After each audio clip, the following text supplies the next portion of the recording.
आप यहाँ हैं करीम साहब, मुझे पता ही नहीं था कि आप आ गए हैं। घर में कोई नहीं था तो मैंने सोचा कि घर की सफाई ही कर लूं। इस वक्त काम क्यों कर रही हो नसरीन?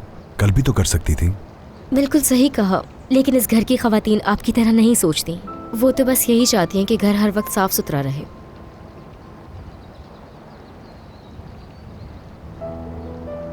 करीम साहब, कल मैं आपके लिए बहुत परेशान हो गई थी। क्यों?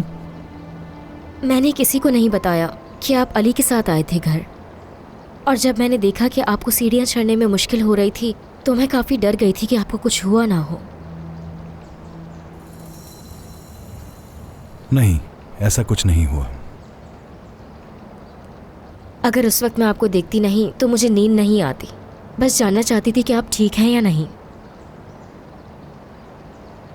करीम साहब, मैं तो उस वक्त सिर्फ आपकी तबीयत देखने आई थी कि आप ठीक हैं या नहीं, लेकिन सादिया साहिबा और बाकी लोग ऐसा नहीं सोचते।